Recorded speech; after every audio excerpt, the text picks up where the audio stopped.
Hello, everyone. You're listening to the Small Business Show. My name is Swire. You can also call me the promo guy. My guest today is Sam Diephuis. He's a professional photographer. I know Sam for a while, and I know he take great imagery for his client. And then, especially, I want him to be on the show because now we kind of live in a virtual world in a hybrid type of world. So I want to get Sam take and see how images can change the way that we feel, the way that people expected our company. How you doing, Sam? I'm great. I'm great.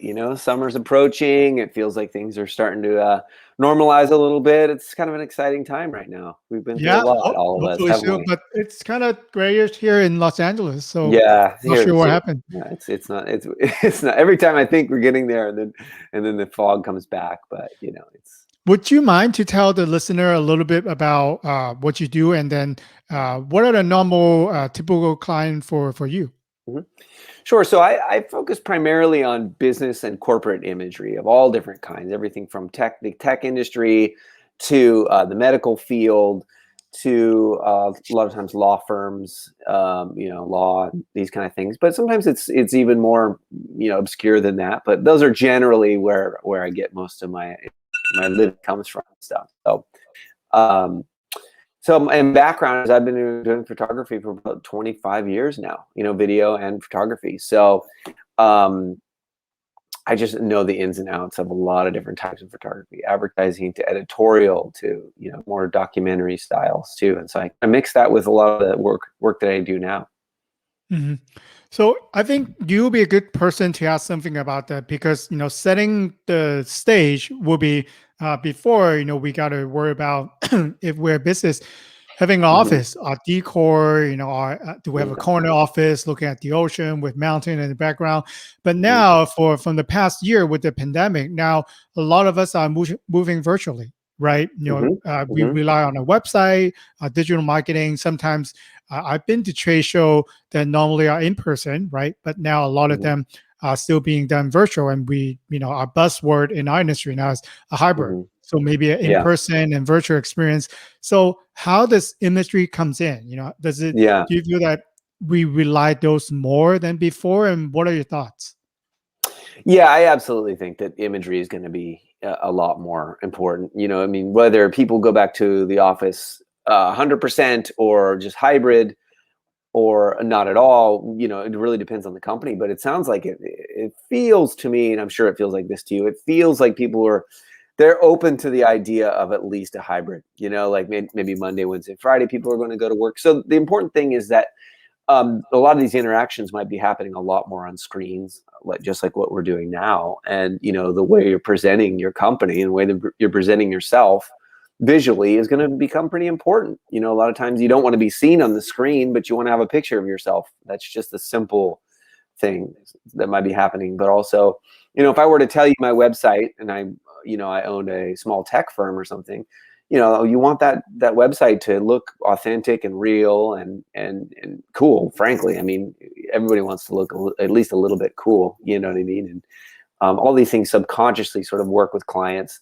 whether they want to work with you or not. And I think it's important that you can really, make the company and the people feel very approachable. I think it's important. People want to work with people they like, and sometimes that happens with visuals a lot. There's your first line of interaction with some of these people. So yeah, I think it's very important. How do you think we should use our images, like to have a good explanation? Do you normally think people should mix in authentic images? And I want to go into stock images Mhm. for example. Mhm. There are subscription, or sometimes we just borrow, right? Mhm. Borrow from Yeah, Google yeah. to use it on whatever that we're trying to do. How would you categorize on those? Obviously, when we're talking about small business, we Mhm. all have a budget, right? We can Yeah. do a big photo shoot like some of the bigger brands are. But Mhm. how would you suggest people mix in with? Do you again stock images, or do you want to think they should be authentic, professionally taken? Mhm. What do you think? That's a really, really good question, and I get a lot of different. I have a lot of different answers for this, and I think people need to kind of take what I say and apply it to their website and their business stuff. Sometimes it's financial reasons, you just can't afford certain imagery. And I'll tell you some good examples of that. And sometimes it's a time constraint. Shooting stock can oftentimes be a lot faster. But I think where it comes into play a little bit is stock imagery is a little challenging, because if you are a law firm, for example, and your rival, they can also buy that same imagery. You might actually end up with the same imagery or the same model in the imagery or something like that. And that can be a bit of a challenge. And also, I think a lot of times the viewer can really tell, like, if it's a stock image. I don't know how to explain it, but you can kind of see it. Either the people look a little too modelly, or the way it feels can feel a little bit like, yeah, that's a stock image. I don't know how. We just kind of know it. I think we're much more, human beings are much more detail oriented than we give ourselves credit for. I think we really can see the little details in it. But the good example that I think is a great way to use it is, let's say a company wants to do, they have a hybrid office in here in Los Angeles, but their main office is in Hong Kong, for example. Well, having me fly out and shoot in Hong Kong is very expensive. Oftentimes, I can't make any promises that the weather is going to be. You can be the best photographer in the world. You can show up and it's been rainy for a week and that kind of thing. So in that way, you're almost better off using stock imagery, because they have just beautiful imagery. If you need an overhead view of a drone shot, it's going to cost me a lot of money to go out there and shoot that kind of stuff. And so that's a good example. I had a client recently, and they needed a good picture of from the Getty Museum, sort of looking out over Los Angeles, that Century City area. That's where their office was. And I went up there two times or something like that. And every time we went, it was cloudy. We'd get on the phone in the morning, and after a while, they ended up buying stock. And I was like, I think that's a great idea. A lot to choose from, a lot of angles to choose from, with perfect lighting, perfect part of the day. And so there is a time and a place. Sometimes I'll say to people, maybe you should buy some imagery. If they are in a rush, I'll say, some clients, I'll be like, buy some cheaper stock imagery. If you really are looking to get this website up and running, put it as a placeholder, and then we'll come in and we'll sort of replicate it again with your employees. And that happens a lot too. People will come to me with stock imagery examples, say, we want to do this, but with our employees in it. And so we find a good location. Sometimes, most of the time, is their office, and we replicate it, or we make our own version of it. And then it's got their own employees, and they're doing what they do best, whether it's brainstorming or working around a table. If they're architects, maybe they're looking at some plans or something like that. And we can really create some imagery that just fits. And by the way, I can also shoot it so the dimensions are perfect, so it fits right on the website. We can go through it and really shoot around the real estate that needs to be filled. And so you can really get this great customizable imagery that fits the brand. But of course, stock for, headshots and, portraits doesn't work at all. That seems very inauthentic to me. And I think clients won't like that. You can also tell. It's like, if it's all stock, your website is going to look like everybody else's website. Right. And then it's like, why people are going to call you over everybody else? You know what I mean? Then you just become the cheapest person around. Let's talk about headshots, since you mentioned it. Sure. And this show is going to be on LinkedIn. So let's focus on your LinkedIn profile picture, right? So any tips, or how should we dress? Should we always wear suits and ties and our power suits? Or I know you're going to say no, because some people still crop. You can see it's a group picture. They just crop themselves out and put it on there. How much time should people spend on the LinkedIn profile picture, in your opinion? Well, I think it's pretty important. I think it's pretty important to really think. That is truly, I think, where a lot of people go. You meet someone on the phone, you meet someone at a party, you meet someone wherever, and they're going to go to your LinkedIn oftentimes. So I think it is important that first shot they see there is not a shot from a cell phone at a party or whatever, depending on what business you're in, of course. And I think it really depends on what your business is and who your clientele is. If your clientele is older, and maybe it's financial things, or whoever your clientele might be, they might be a little more conservative. So yeah, you want to wear that suit and tie, your power suit, that kind of thing. You know what I mean? I think oftentimes, in the tech industry, you can not wear a tie at all, maybe even undo it a little bit. You can even roll up your sleeves a little bit. You know what I mean? And it really depends on your clientele. And when I work with a person that needs photography, I often tell them, like, let's try all three.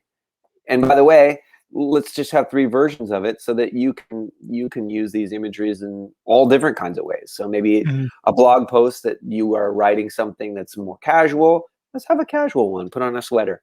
You know what I mean? Maybe it's, if you're writing something, if you're, we can have all these different versions of that all feel authentic and all feel like you, but depending on what you're, who you're selling your product to or what you do, to match. Does that make sense?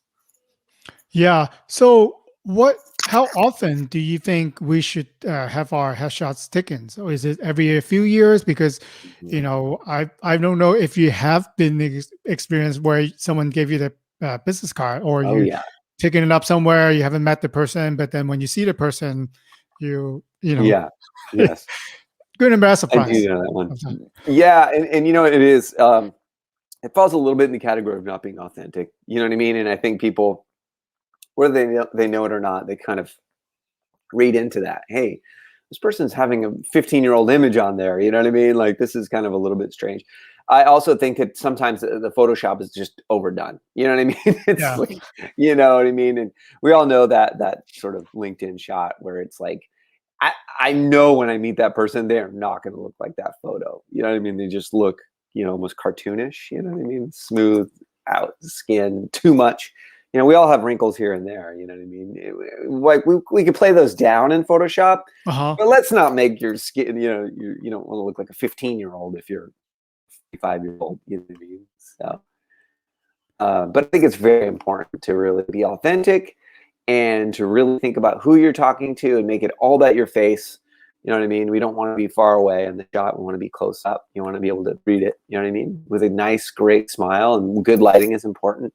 A little bit of Photoshop, we all need a little bit. A little bit doesn't hurt. You know what I mean? We all need it. So I would say it's a pretty important thing. So we touched on a little bit, you said, about tech firm, right? If I'm in legal services or finance, right? So we have Hmm. different style and people expect us to dress or behave differently, right? Hmm. Because of industry. So how would you advise us to find the right style? Is it to look up our competitors or colleagues, how they normally dress? But I've met, and I know that you also know that people want to stand out. I don't want to be the rest of the people in my industry. Hmm. So how do Hmm. you suggest they develop their own style in the imagery so that Hmm. we're maybe more edgy, we're more forward Hmm. thinking, right? Using Yeah. the keyword, maybe we're innovational, right? So Mhm. can you really use images to tell people about that just by looking at the image? Yeah, absolutely. Absolutely. Like for a law firm, oftentimes they want me to shoot on gray and they want to keep it like the lighting very simple and soft. And often would be a company where most people are wearing ties, that kind of thing. And I think that's a good thing. I think that works for who they're talking to. That's important, right? They want people to feel confident in what they're doing. Oftentimes there's a lot of money being exchanged and they don't want to mess around. And I totally get that. Now, I'll work with like a venture capitalist firm that's working with small startups, or they're investing in businesses, and they want to have this sort of like, hey, we're professional, we're competent, we really know what we're doing, but we want to feel a little more casual. We want to feel really good. And we can do that with lighting. You can do that with your clothes.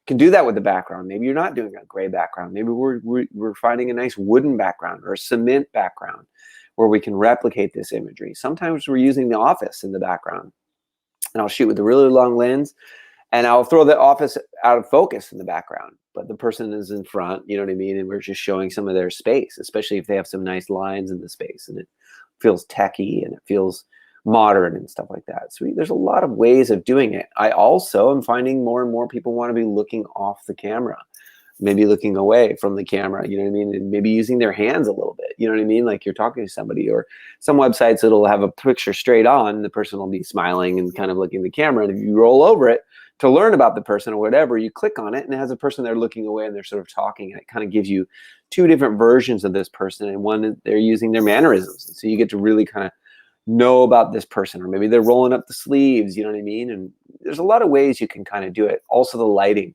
is that the lighting can be a little more poppier. It can feel a little more, you can use shadows on the wall behind them to give some dimension versus far away from the wall where it's just a gray background. You can have someone come right up next to the wall and, you know what I mean, and use that shadow right there to give dimension to the imagery. This is a really soft light coming from a window here, but you can use a really hard light too that can kind of feel younger and sort of snappier. And then in Photoshop, we can start playing with you know, muting the colors or playing up the colors. But another thing I think is important too, just going back to clothing and stuff like that, the clothing should never distract from the person's face, right? So logos are never a good idea, unless the company is really specific about, hey, we want to all be wearing you know, some type of uniform or something, which doesn't happen that often, but sometimes. You know, bright colors are oftentimes not a good idea because it just can conflict with the person's face. Bright patterns, not a good idea. Not a good time to experiment with some clothing that might go out of style in 3 years or next month. You know what I mean? It's just better to just make the imagery about the person, not about the clothes. You know what I mean? So it's important to kind of play down the clothing. Heavy patterns aren't good, that kind of thing. So, yeah. Would you suggest that we have, you know, I think you said, you know, we should have versions of it, because from what our industry will be, because, you know, sometimes, you know, we deal with person's headshots, you know, when we print materials for them, they only have one version. So you kind of, I can't change it, you know, and on our end. But then I think from the way that you like you said, you may have a lifestyle one that you are maybe working, right? Or one that you look right into the camera. So depending on the use of it, maybe you're going up on a big billboard. So you pick this one, or maybe when everyone is kind of looking to sideways, then you send a sideways one. So how many versions like do you normally have for people when they come in for headshots and portraits? Yeah, you know, it really depends, because sometimes if we're just shooting headshots and maybe I'm shooting 15 people that day, we can't get as creative with each person. Sometimes we do. Sometimes it's like, hey, Sam, we want to shoot a different image for every single person. That happens a lot, right? Not a lot, but occasionally. And we'll go outside, we'll shoot around the office, 20 minutes with each person. We'll try to get something different from each one. And then they have a lot of variety in there. But those are actually take a little bit longer. Most of the time, it's like we all want everything to be exactly uniform. But what I am finding more and more is for people that they are the brand, or they are the owner of the company, or the spokesperson for the company, we'll work on branding imagery. That's more like, let's work together for 3 hours. You know, I'm just throwing out hours there, 2 hours, 4 hours, depends on the person. Bring a bunch of clothes. We'll get a makeup artist there. You know what I mean? And let's find a good location, and I'll shoot with them, and we will come out with, you know, 30, 40 images that they can really use. And this is great for people that do public speaking professionally. This is great for someone who's a CEO and they constantly are in magazines and they need to just have a constant variety of imagery to sort of push out to people, because they're in, you know, publications or something in their industry all the time, and they want to have something new and fresh. And then we can just bust out a bunch of imagery all at the same time. So it really depends on their needs at the end. You know what I mean? I like doing all of that. I love doing branding imagery. I think it's a lot of fun. It's really fun to create imagery that it will just give you a whole portfolio of images to choose from. Yeah, 100% agree. If you are the face of the company, or if you are the brand, or if you like speaking engagement, give you an example. A humble show like the Small Business Show, I do get pitched from PR agencies, and when they send me a media kit with well-taken headshots of the subject, they call it, right? So I know right away what kind of guest it could be on the show, and you know, if you are pitching someone, especially if you are, you know, whatever business that you're trying to pitch your client, or convince someone that you are different than the others, then I think definitely you need to have, you know, great imageries, because people want to know who they're dealing with. And by showing a well-taken headshots of yourself, then you know that we are here and we mean business. And this is the way that we want you to perceive to us, you know, as the imagery. I think for my purpose, you know, I take in people who send me media kit with headshots more seriously than others. Yes. Yeah, it's important. I think a lot of people, and I don't blame them. Most people don't want to get their photos taken. I hear that a lot from people. Oh, just get in front of the camera and they, oh, I hate doing this. But I keep it casual and I keep it fun and I make it, a lot of times people don't even notice and we start playing and it just starts to become a game. Like, okay, let's move over here. Let's move over here. And I'm talking to them and I'm keeping them, keeping their mind going away from this photo shoot. You know what I mean? And having them interact with the imagery too. Hey, come to the computer, look at this image, look at the back of my camera. You know what I mean? And so that they have a good feeling of what we're doing. And okay, see, I love this smile, but I want to replicate this smile over here. You know what I mean? And then they feel like they're a part of the shoot as well. And it makes people feel a lot more casual and they feel, and so you start getting this much more authentic imagery. And you're exactly right. Like, when you can tell when someone has an image that just really fits their brand, it just feels right. You know what I mean? And especially if they're in the public eye all the time, it's good. You need imagery just so you can constantly have something new and fresh. And it's also more fun. It's kind of gets boring when you have the same image over and over again. You know what I mean? And I even shoot people in fake giving speeches, right? So I can replicate that. You know what I mean? Obviously, it's better if they can give a speech. That's great. But sometimes I don't have as much freedom as whereas I can be like, hey, you're going to put 4 people in that front row, and I'm going to shoot it in such a way where we're going to stagger people and stuff like that, where it'll look like that room is filled.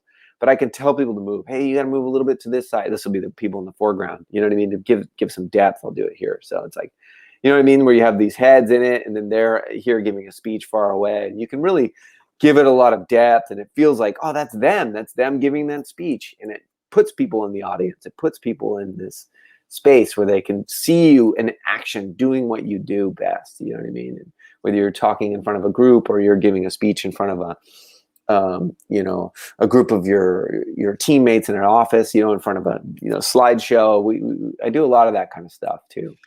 That's a great idea. That's Mm-hmm. especially for a public speaker, or if you're trying to, go on to the next level, right? The next level tiers of the show that you're trying to get onto. Mm-hmm. Having those images, especially it seems like it's a nice stage with you don't even have to see the people. Maybe just a podium, a mic, and you on it, and can be Yeah. very good. Yeah, I did a shoot for a company that does some work with Barry, with like a what was it? It was like a fitness center place, and I couldn't shoot there during classes, and they weren't having classes, because of COVID reasons. But we had the space, and we really set it up in such a way where it felt like when you look at the imagery, it looks like it was shot during a class. You know what I mean? And I think that's you know what I mean? And that was really important to them. And I think, there's ways of working around it. That way we can shoot off hours. We can shoot at night. We can shoot early in the morning. So we're not interrupting with business. So yeah, there's ways around a lot of this stuff. Okay.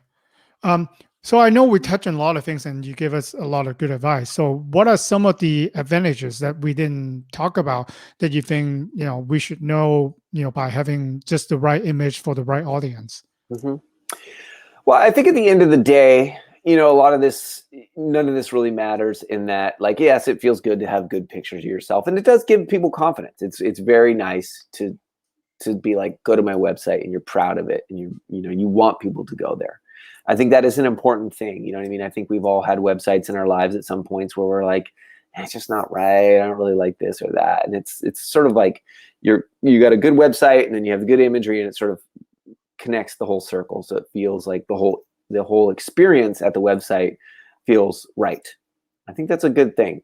I think more people will spend more time on your website. More people will feel like they know you. And, when they click on your bio, maybe you're writing stuff about yourself. I think the days of trying to put up this perfect life or perfect everything is kind of not as important. I think people want to hear more about what's, a lot of times some of the most successful people I know have had challenges in their life. Maybe they talk about that. Maybe they talk about, or whatever, you know what I mean? And at the end of the day, the thing that really matters is like, is that phone going to pick up and you're going to get people calling you? You know what I mean? At the end of the day, that's really why we do websites, and that's really why we create all this great videos and the imagery and everything like that. And it does matter. It's very hard to put a number on what's the ROI because it's hard to tell like who picked up that phone. Did they pick it up because of the imagery or the video?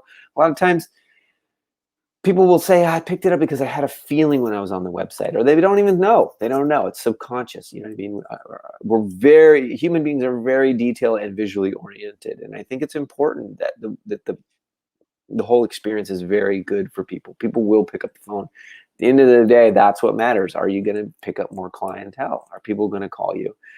And that's why I think it's really important to really get all your imagery, and the site too is very important, and the words on that site. It's all very important, and I think it's a very good investment.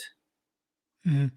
I think taking it from the form that you feel and from our conversation, authenticity is key to success. And you touch on that, when you see the pictures, you probably haven't met the person, but we're kind of judging, right? Based on the picture that you have. Does it give me feeling of maybe secure, maybe, feeling of, can you help me with my finances? If it's in finance industry, in tech industry, are you someone that we want to be investing in?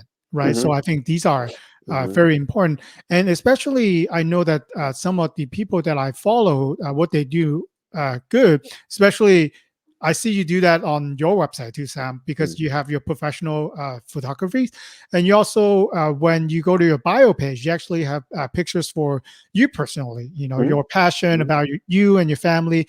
I love those pictures because, for example, like I have my bio on LinkedIn, right? All the professional accomplishment, whatever that, we do for the company. But then I list, I'm a certified kettlebell trainer. So people always ask me about that. It's They true. don't care That's about where awesome. I've been, what I've done. They ask me straight for that. Tell me more about your kettlebell instructor training. So I think they actually bring out more conversation. Are you just employee number 2 that's going to be on the phone with me, or are you this especially person?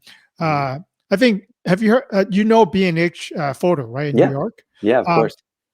I've seen a lot of their YouTube ads. They actually have people say they're actually people who take photos, and they have their unique personality. That's make it more humanized, right? Instead of me calling another big box retailer, then it's just people on the call center. But now these are actually photographers on their own, and I can actually speak to them about my gears, my passion, or whatever question that you have. So I think having the right imagery, and if you're willing, go deeper, share more about what's the promo guy behind what you do other than your business. So I think if you like that, I think that's a good idea. What do you think? And have you done similar to help your clients to get more humanized for the business or the brand?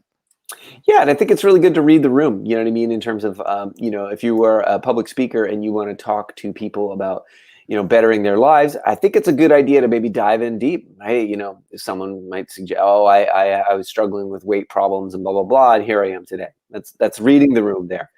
If you're a tech firm, maybe you don't want to talk about like the 15 failures you had before you had this great tech firm. It depends on where you are, and reading that room is very obviously up to you.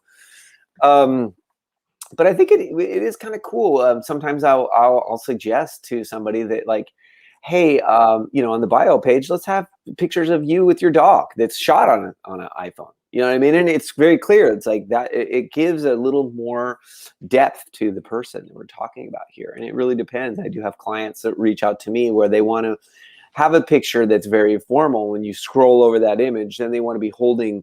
Actually, a client just came to me this week. I forget what the actual client was, but they wanted to be holding something that was really important to them as a child. And I thought that was kind of a cool concept, you know what I mean? And maybe a little bit of the bio. I loved this book when I was a kid. It was really important to me. I think it was kid-oriented, sort of. Their clientele was like teachers or something like that. Anyway, I forget.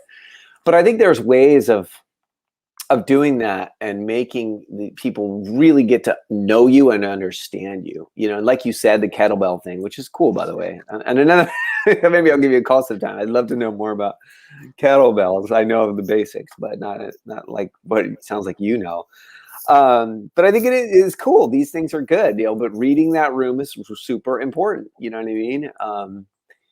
And I think it's true. People want to know that you volunteer with, you volunteered with children in Africa or something. And maybe it's farther down on the page and you're keeping the business in the front and party in the back. You know what I mean? That kind of thing just gives, wow, he on the weekend he likes to work at the Marine Mammal Society and take care of baby puppies or pups. Anyway, it's kind of like fun that way. I put pictures of my kids up there because it's like, hey, like a lot of the people I'm interacting with have kids as well, and they are, you know what I mean, and just gives them a little more it humanizes me a little bit. Like, oh, look, there he is with his wife. There he is, but I don't want to have the imagery on there that looks like my life is perfect either. Not that I want to make my look, but like you've seen people's Instagram pages, especially younger people. It's like, you know what I mean? That doesn't feel all that authentic to me. And there you are on the beach in, Barcelona, and there you are in Hawaii, So yeah, so that's I do agree that, some people are more private about their personal life, but then I think you should share as much as you're willing to share. I think, by people knowing more of you behind just the name, your title, then they want to be connected with you, because like you said, if you're a dog person or if you're a crazy kettlebell person, right, then you want to speak to the promo guy instead of other people who doesn't do kettlebell. So maybe I'm going very niche, but then you can actually relate to someone and they really connected with people they want to be associated with. Maybe they find out that you both volunteer with the same cause. So then you will be the only person that they like to be consult with. So I think about that too when you're having imageries, or if you want to share, just for something that you don't want to share it, don't share it. No one has to know. But then for something that you're really proud of, then don't mind to put the imagery up there. So Sam, I know we have touched on a lot of good things, and what you do are really special. So if a client wants to reach out to you or just have questions about what imagery can do for them, what would you suggest they find out about themselves first, reach out to you, and what would be the best way to contact you? Well, you can always go to my website, which is hellogoodhuman.com. My last name is so challenging that I actually came up with Good Human as my photography page, because you can spell Good Human very easily. So you can even type in Good Human photography. I bet it'll come up there. But hellogoodhuman.com is my website. You can go to my personal website, which is very more creative, and that's my name, which is samdiephuis.com. You can actually get to it through my Good Human website as well, and vice versa.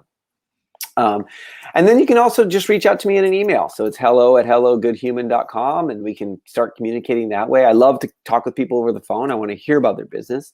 I want to hear about their thoughts. And then oftentimes I start to go down like, hey, what's your competitors doing? Or what kind of imagery are you drawn to? Take some screen grabs, send them over to me. Let's start building your brand of your imagery that fits your company. We usually start from there, and then we can go on from there. Yeah. It's usually a good start. Thank you so much for the good information today. And look at the images. If you want more, reach out to Sam. Yeah. Thanks, everybody. Have a great day. Stay safe. Bye-bye.